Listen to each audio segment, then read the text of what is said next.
ఆమేన్. దేవుని పరిశుద్ధ నామానికి మహిమ కలుగును గాక. మన ప్రభువును శ్రీరక్షకును అయిన యేసు ప్రభు యొక్క నామంలో దేవుని సన్నిధికి వచ్చిన మనమందరము కూడా మీ అందరికీ కూడా పేరు పేరు వరుసన నా వందనాలు చెల్లిస్తున్నాను. అయితే నా ప్రియమైనటువంటి వాళ్ళ మనం అన్ని విషయాల్లో ఘనంగానే ఉంటాం, అలాగే అన్ని విషయాల్లో సాధించాం. అన్ని విషయాల్లో సాధించామనుకుంటాము, అన్ని విషయాల్లో ఘనంగానే ఉంటాం. కానీ ఒకటి మనలో లోపంగా ఉంటుంది. అది ఏంటి అంటే ఆత్మ కుమ్మరింపు లేదు మనలో. ఆత్మ నింపుదల ఎలా అంటే మనం ఆత్మలో నింపబడి ఆత్మలో కుమ్మరింపబడి ఉండాలి. అది మనకి కుదువుగా ఉంది. అది ఎలా ఉండాలంటే ఆత్మ పరిశుద్ధాత్మ పాదాల్లో అక్కడి నుంచి శీలమండల వరకు, అక్కడి నుంచి మోకాళ్ళ వరకు, లేకపోతే భుజాల వరకు, అక్కడి నుంచి కుతికల వరకు, నడుము వరకు, నడుము నుంచి భుజాల వరకు, అక్కడి నుంచి కుతికల వరకు అలా మనం నింపబడినటువంటి వారిగా ఉంటున్నాం. ఆ నింపుదల అనేటువంటిది మనలో లేదు. మనలో పరిశుద్ధాత్మ యొక్క అనుభవం నింపుదల అరకొరగానే ఉంటుంది. మనం పాదాల మట్టుకే ఉన్నామేమో, ఇంకా శీల మండలం దాకా రాలేదేమో. అవును, ప్రియమైనటువంటి వాళ్ళరా, ఎప్పుడైతే మనం సంపూర్ణమైనటువంటి నింపుదలలోకి వస్తామో ఆ సంపూర్ణమైనటువంటిదిగా మనం నింపబడతాము. అప్పుడు మన కుటుంబంలో మన పిల్లలు, తర్వాత మన కుటుంబం అంతా కూడా నింపబడతారు. మనం సంపూర్ణంగా నింపబడిన వారు అయినట్లయితే అప్పుడు ఎలా ఉంటుందంటే మనకి ఈ లోకంతో పని అనిపించదు, మన చుట్టూ ఉన్నటువంటి వారితో పని అనిపించదు. ఏదైనా దేవుడు చూసుకుంటాడు, దేవుడు చేస్తాడు అని దేవుని మీద ఆధారపడగలిగినటువంటి ఆ స్వభావం మనకు కలుగుతుంది. మన ప్రాణాత్మ శరీరాన్ని దేవునికి సమర్పించుకోగలుగుతాం. ఈ లోకంలో మనకి ఉన్నటువంటివి ఇవి మనకు కావాలని, అది కావాలి, ఇది కావాలి, ఇది కావాలని మనకి ఆలోచన ఏ తలంపు కూడా కలగదు. అవును, నా ప్రియమైనటువంటి వాళ్ళరా, ఈ లోకము దాని ఆశలు గతించిన కానీ నా మాట పొల్లైన సున్నైనా కొట్టివేయబడదని దేవుని యొక్క లేఖనం సెలవిస్తా ఉంది. అయితే ఇక్కడ మనం నివసిస్తున్నాం ఈ లోకంలో. ఇది మన శాశ్వతమైనటువంటి గృహం కాదు కదా. మనకు శాశ్వత గృహం ఒకటి, శాశ్వతమైనటువంటి నివాసం ఒకటి ఏర్పాటు చేయబడింది, అదే పరలోకం. ఆ పరలోకాన్ని మనం భూలోకంలోనే అనుభవించాలి అంటే సంపూర్ణంగా మనం నింపబడాలి ఆత్మతో. పరిశుద్ధాత్ముడు మనలోకి వస్తే మనం సంపూర్ణంగా నింపబడతాం. పరిశుద్ధాత్ముడు మన హృదయంలోకి వస్తే మనం సంపూర్ణంగా నింపబడతాం. ఆ సంపూర్ణంగా నింపబడినప్పుడు మనం ఈ లోకంలో ఉండగానే పరలోకంలో ఉన్నట్టు ఉంటుంది. పరలోకంలోనే మనం ఉన్నట్లుగా అనిపిస్తుంది. ఆయన మనలోకి వస్తే, పరిశుద్ధాత్ముడు మనలోకి వస్తే ఈ పాపలోకంలో నివసిస్తున్నటువంటి మనం, ఈ పరిశుద్ధతలో లేనటువంటి లోకంలో నివసిస్తున్నటువంటి మనం మరి పరిశుద్ధంగా జీవించటానికి, పవిత్రంగా జీవించటానికి ఆ పరిశుద్ధాత్ముడు మనకు శక్తిని ఇస్తాడు. మరి పరిశుద్ధాత్ముడు మనకి శక్తిని ఇస్తాడు. మనంతటి మనం నివసించలేం పరిశుద్ధంగా, పవిత్రంగా. పరిశుద్ధాత్ముడు మనలోకి వస్తే మాత్రమే మనం పరిశుద్ధంగా, పవిత్రంగా జీవించగలుగుతాం. యెషయా గ్రంథం 44:4 నీటి కాలంలో ఎద్దు నాటబడిన నిర్వంజ చెట్లు గడ్డిలో ఎదుగునట్లు వారు ఎదుగుదురు. నీటి కాలంలో ఎవరైనా నాటబడిన నిర్వంజ చెట్టు, ఆ నిర్వంజ చెట్టు గడ్డిలో ఎలా ఎదుగుతుందో అప్పుడు వారు ఎదుగుతారు అని దేవుని యొక్క లేఖనం సెలవిస్తుంది. నీటి కాలంలో ఎన్న అంటే ఆత్మ నింపుదలతో గడ్డిలో నిర్వంజ చెట్టు నాటబడితే ఆ నిర్వంజ చెట్టు ఎదిగినట్టుగా ఎదుగుతారు అని దేవుని యొక్క లేఖనం సెలవిస్తూ ఉంది. గడ్డిలో పెరిగినటువంటి నిర్వంజ చెట్టు ఎలా ఉంటుందంటే ఆ గడ్డిని అంతటినీ కూడా తొక్కేసుకుంటూ పైకి ఎదుగుతుంది. ఆ నిర్వంజ చెట్టు ఏం చేస్తుందంటే గడ్డిని తొక్కుతూ పైకి ఎదిగేటువంటిదిగా ఉంటుంది. అలాగే నా ప్రియమైనటువంటి వాళ్ళ ఆత్మదేవుడు మనలోకి వచ్చినప్పుడు మరి సారవంతము కానిటువంటి నేల మాత్రమే కాదు, పిచ్చి మొక్కలు మొలిసేటువంటి నేల మధ్య, గంజాయి మధ్య, గురుగుల మధ్య కూడా ఒక నిర్వంజి చెట్టులాగా ఆత్మీయంగా ఎదగగలుగుతాం. పరిశుద్ధాత్మ దేవుడు మనలోకి వస్తే సారవంతమైనటువంటి నేల మాత్రమే కాదు కానీ అక్కడ పిచ్చి మొక్కలు మొలిసి ఉన్న, గంజాయి మొక్కలు మొలిసి ఉన్న, గురుగులు ఉన్నప్పటికీ కూడా నిర్వంజి చెట్టులాగా మనం ఆత్మీయంగా ఎదగగలుగుతాం. ఇందాక చదివాం కదా, ఆ యొక్క గడ్డిలో నిర్వంజి చెట్టు ఎదుగుతుంది అని. నీటి కాలంలో ఏమన్నా నాటకుండా నిర్వంజి చెట్టు గడ్డిలో ఎదుగులాగా మనం పరిశుద్ధాత్మ దేవుడు మనలోకి వస్తే ఆ రీతిగా మరి పిచ్చి మొక్కల మధ్య అయినా, గడ్డి మొక్కల మధ్య అయినా, గురుగుల మధ్య అయినా కూడా మనం అలా ఆత్మీయంగా ఎదగలుగుతాం. ఈ పిచ్చి మొక్కలు, ఈ గురుగులు, ఈ గడ్డి మొక్కలు ఏంటి?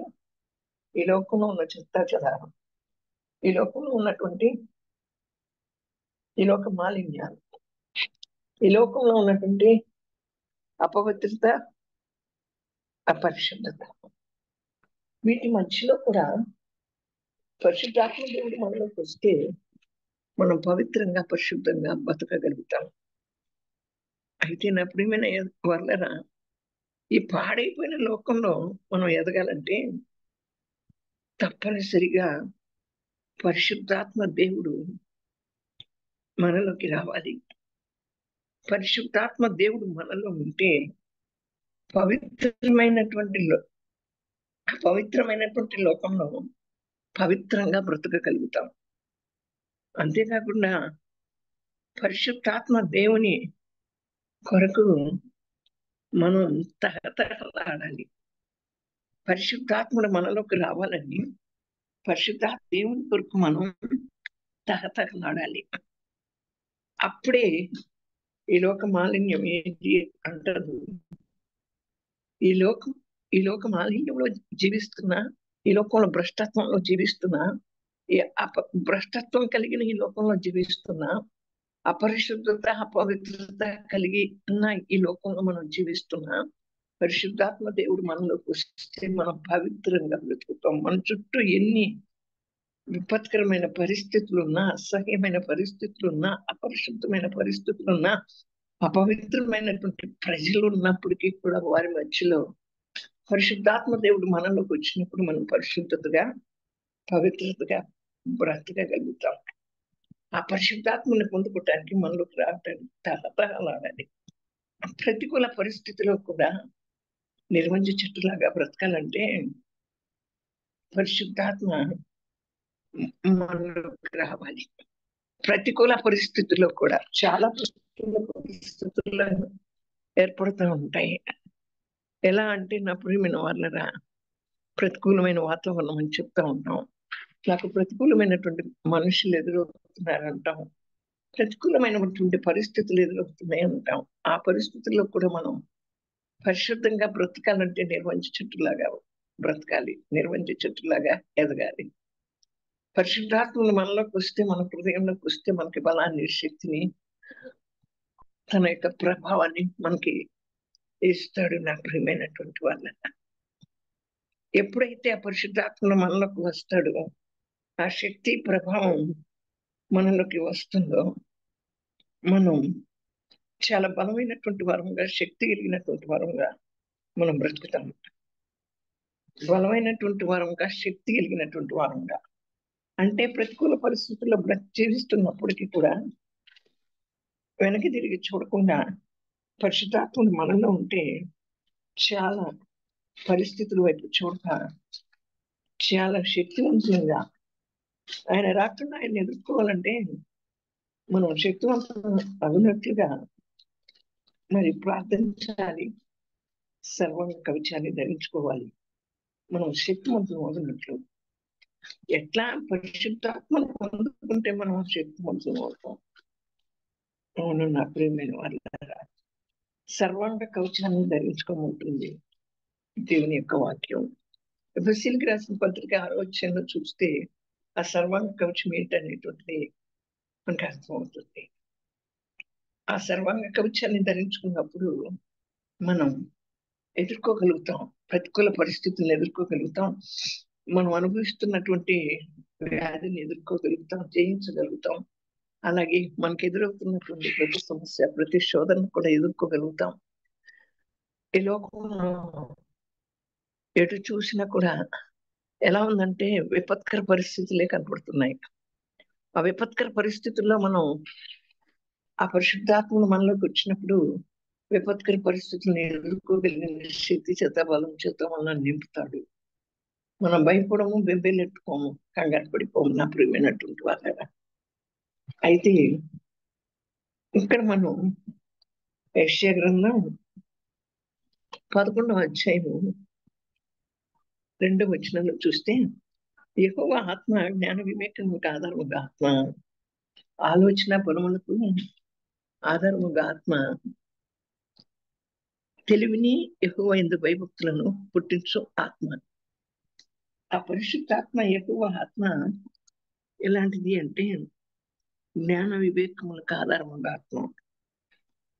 ఆ పరిశుద్ధాత్మ మనలోకి వస్తే జ్ఞానం కొరకు మనం అడుగుతాం, వివేకం కొరకు అడుగుతాం, మరి బలం కొరకు అడుగుతాం. ఇవి ఎలా వస్తాయి అంటే ఆ పరిశుద్ధాత్మ దేవుడు మనలోనే ఉంటేనే పరిశుద్ధాత్మ చేత నడిపించబడతాం. సొలొమోను మహారాజు అంటాడు కదా, ఈ ప్రజలను పరిపాలించాలంటే నాకు జ్ఞానం కావాలి. ఆ జ్ఞానం కోసం సొలొమోను మహారాజు అడిగినట్టు మనం జ్ఞానం కోసం అడుగుతాం, వివేకం కోసం అడుగుతాం, ఆయన బలం కోసం అడుగుతాం. అడిగినప్పుడు అవి ఎలా వస్తాయి అంటే పరిశుద్ధాత్మ ద్వారానే మనకు వస్తాయి. పరిశుద్ధాత్మ చేత నడిపింపబడినప్పుడే మనకు వస్తాయి. అజ్ఞానం తెలియచేస్తుంది, వివేకం కలుగజేస్తుంది. మనం ఎప్పుడు ఎలా మాట్లాడాలో జ్ఞానయుక్తంగా, అలాగే వివేకంగా, పావురం వలె మరి నిష్కపటం కలిగి, పాము వలె వివేకం కలిగి ఉంటుంది దేవుని యొక్క వాక్యం. ఈ లోకంలో జీవించేటప్పుడు మనం చాలా వివేకం కలిగి ఉండాలి, చాలా జ్ఞానం కలిగి ఉండాలి, చాలా వెలుగు కలిగి ఉండాలి. ఇది కాదు, మన కుటుంబంలోనైనా మనకి ఎదురయ్యేటువంటి మనుషులతోటైనా వివేకం కలిగి, జ్ఞానం కలిగి మనం నడవలసినటువంటి వరంగా ఉంటున్నాం. బలం కలిగి, శక్తిని పొందుకుని. అది ఎక్కడి నుంచి వస్తుంది? ఈ పరిశుద్ధాత్మ ద్వారా వస్తుంది. పరిశుద్ధాత్ముడు ఎప్పుడైతే నీలో నాలో జీవిస్తాడో తన ఆత్మ చేత నడిపిస్తాడు, తన వివేకం చేత వివేచన తెలియజేస్తాడు, వివేచనిస్తాడు, వివేకాన్ని కలిగిస్తాడు. మరి మనం వెళ్ళవలసిన మార్గం ఏంటో, మనం చేయవలసిన పనులు ఏంటో, మరి మనం ఎలా మాట్లాడాలో అలా నడిపించేటువంటి దేవుడుగా ఉంటాడు పరిశుద్ధాత్మ దేవుడు. అట్టి ఆత్మను మనం పొందుకోవాలి. ఆ ఆత్మ మనలోకి రావాలి. పరిశుద్ధాత్మ దేవుడు, నువ్వు నడవలసిన మార్గం నేను నీకు బోధిస్తాను, పరిశుద్ధాత్ముడు మనం నడవలసిన మార్గాన్ని మనకు బోధిస్తే ఆ మార్గంలోనే మనం నడుస్తాం. మన సొంత తెలివికి, ఆలోచనకు, బలముకు ఆధారమైన ఆత్మ. మన తెలివి పనికిరాదు. పరిశుద్ధాత్ముడు ఇచ్చేటువంటి తెలివి మనల్ని ఎక్కడికి నడిపిస్తుందంటే యేసు ప్రభు యొక్క పాదాల దగ్గరికి నడిపిస్తుంది. అంతేకాకుండా పరలోకంలోకి నడిపిస్తుంది. అలాగే నా ప్రేమ ఆలోచన చెప్పి నడిపిస్తాడు పరిశుద్ధాత్ముడు మనల్ని. ఆలోచన లేకుండా చేస్తే ప్రియమైనటువంటి వాళ్ళరా మనం అన్ని కూడా నష్టపోతాం. కనుక పరిశుద్ధాత్ముడు తప్పకుండా మనలో నివాసం చేయాలి. అంచె దినాల్లో అందరి మీద నా ఆత్మను కుమ్మరిస్తానని యోవేలు గ్రంథంలో రాయబడి ఉంది. అవును, అంచె దినాల్లో అందరి మీద నా ఆత్మను కుమ్మరిస్తున్నాను అంటున్నాడు దేవుడు. అది వాక్యం కదా. ఆ వాక్యం సత్యం, ఆ వాక్యం నిత్యం, ఆ వాక్యం జీవం. కనుక అట్టి సత్యవాక్యాన్ని, అట్టి నిత్యమైనటువంటి వాక్యం, అట్టి జీవ వాక్యాన్ని మనం నేర్చుకుంటున్నప్పుడు అంచె దినాల్లో అందరి మీద నా ఆత్మను కుమ్మరిస్తానని చెప్పినటువంటి వాక్యం మనలో నెరవేర్చబడాలి. మనలోకి పరిశుద్ధాత్ముడు రావాలి. మనలోకి పరిశుద్ధాత్ముడు రావాలి. నా ప్రియమైనటువంటి వాళ్ళ ఆత్మ జ్ఞానాన్ని ఇస్తుంది. ఆత్మ లేని వాడు ఏం చేస్తాడు అంటే వాడు బుద్ధిహీనుడు, అజ్ఞానిగా ప్రవర్తిస్తాడు. ఆత్మ లేని వాడు అజ్ఞానిగా ప్రవర్తిస్తాడు. అలాగే మరి శ్రమలు పొందుకుంటూ ఉంటాడు. అవును, అయితే నా ప్రియమైనటువంటి వాళ్ళరా మరి శ్రమ ఎందుకు కలుగుతాను మనకి?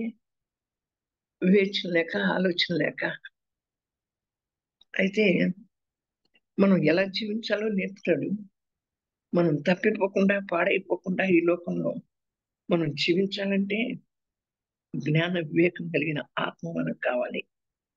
ఆ జ్ఞాన వివేకం కలిగినటువంటి ఆత్మ మనం ఏం చేయాలో, ఎలా జీవించాలో, మనం ఎలా నేర్చుకోవాలో, ఈ లోకంలో ఎలా తప్పిపోకుండా, పాడైపోకుండా ఉండాలో నేర్పిస్తాడు. శ్రమ పట్టడానికి, బాధించబట్టడానికి, మరి మహిమపరచబట్టడానికి మనలో పరిశుద్ధాత్మలు మరి నా ప్రియమైనటువంటి వాళ్ళ పరిశుద్ధాత్ముడు మనలో ఉండాలి. అలాగే తర్వాత వివేకం లేకుండా, తెలివి లేకుండా, వివేచన లేకుండా పోవటానికి కారణం ఏంటంటే మనలో పరిశుద్ధాత్ముడు నివసించట్లా. మనలో పరిశుద్ధాత్ముడు నివసింపబట్టల్లా. ఆయన స్వరాన్ని మనం వినటల్లా. అలాగే అంటాడు జకర్యా గ్రంథంలో, ఒక గొప్ప పర్వతమా జెరుబ్బాబెలును అడ్డగించడానికి నువ్వు ఎంత మాత్రపు దాన్ని దాన్ని చదునుగా చేస్తాను. అది మన శక్తి చేత, మన బలం చేత కానీ పరిశుద్ధాత్మ చేతనే అది చదునుగా మార్చబడుతుంది. కనుక నువ్వు నేను కూడా మనకి ఎదురయ్యేటువంటి దేవుని పని కోసం నిలబడినప్పుడు ఎదురయ్యేటువంటి శ్రమలు కానీ, పర్వతాలు లాంటివి కానీ, నిందలు లాంటివి కానీ, అవమానాలు లాంటివి కానీ తప్పు వేయబడాలంటే అవి మన శక్తి చేత, బలం చేత కాదు, ఆత్మ చేత తప్పు వేయబడతాయి.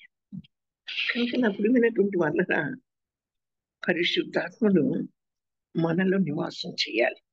పరిశుద్ధాత్ముడు మనతో మాట్లాడాలి. ఆయన స్వరాన్ని వినాలి. అప్పుడు మనం ఎలా ఉంటామంటే నిర్వంచి చెట్టులాగా పెరుగుతాం. నా ప్రియమైన వాళ్ళ నిర్వంచి చెట్టు ఎలా పెరిగింది? ఆ గడ్డినంతా తొక్కేసి పెరిగింది. ఆ గడ్డి అంటే దేనికి సాదృశ్యం? అపవిత్రమైన, పరిశుద్ధమైన లోకానికి సాదృశ్యం. మరి గడ్డి మొక్కలు, కలుపు మొక్కలు, గురుగు మొక్కలు మధ్య ఈ లోకంలో చాలా ఉన్నాయి గడ్డి మొక్కలు. మన చుట్టూ చాలా గడ్డి మొక్కలు ఉంటాయి, చాలా కలుపు మొక్కలు ఉంటాయి, చాలా పురుగులు ఉంటాయి. వాటన్నిటి మధ్య మనం జీవిస్తున్నాము అంటే పరిశుద్ధాత్ముడు పవిత్రంగా జీవించాలంటే పరిశుద్ధాత్ముడు మనలోకి రావాలి.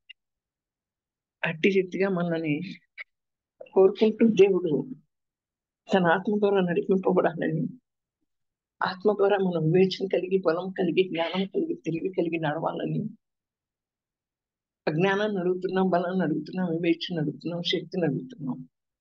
పరిశుద్ధాత్ముడు మనలో ఉంటే సమస్తం మనలోకి వస్తాయి. జెరుబ్బాబెలును అడ్డగించడానికి ఆ పర్వతాన్ని చదును భూమిగా మార్చడం, తొక్కేయటం కోసం ఆత్మ వల్లనే కార్యం జరిగింది. మన జీవితంలో కూడా ఆత్మ వల్లనే ప్రతి కార్యం జరుగుతుంది. మన ఆత్మకార్యాలను మన బ్రతుకులో చూడాలి.